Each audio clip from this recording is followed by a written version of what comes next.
Assalamu alaikum. Here's a blueprint to how you can make 1 million naira, and that's the model I applied to make my first 10k all the way to my first million online, and that too without engaging in any Ponzi scheme or scamming people, because that is haram. And the crazy thing is you can actually copy the model too. Yet here we are in this now never-ending game where it's easy to get swept up in the pursuit of haram wealth, popularity and recognition. Even if it means straying from the path prescribed by Allah, we find ourselves enticed by the allure of wealth, often at the expense of our Islamic principles. But you see, if we were to pause for a moment to reflect on the true aim of our presence in this digital realm with respect to business, it's ideally to make money.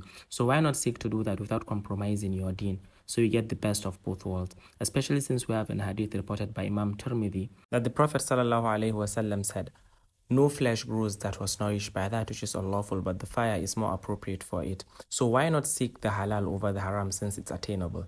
Now, if you're up for that, let's get into it, shall we? You see, we often get confused when it comes to this word niche. We simply just translate it to target market. But your niche actually has to do with what you are actually providing, how you are providing it, and why you are even providing it. Let's assume that your product is incense, referred to as charanguta in the northern part of Nigeria. If you are selling that, then your how matters. How are you selling it? You could go about it by sharing tips on how to make it catchy and last longer, how to stop the smoke from choking people. But then why should we really buy from you still? Now, this is when you actually captivate us with your story. Perhaps you had asthma and were struggling with water. Wherever it is, you can't stay. But then you now figured out how you could do with it as an asthmatic. So now you want to help people that were just like you by showing them how they can use your product without it affecting them negatively. Now, by doing that, people asthmatic will want to buy from you. People with pneumonia will want to buy from you. People empathetic about the whole situation will want to buy from you. Now, that means you've got to be active on social media. And now, not to consume, but to post and share your story. Now, it's time to collect your money.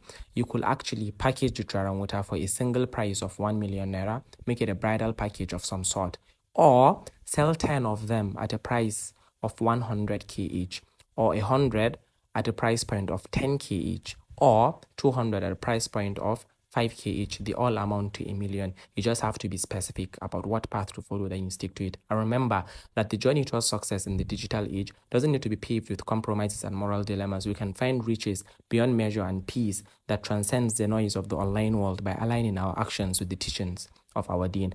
So let us embark on this journey with faith as our compass, knowing that with every word we share, every image we post, we actually have the power to make a difference.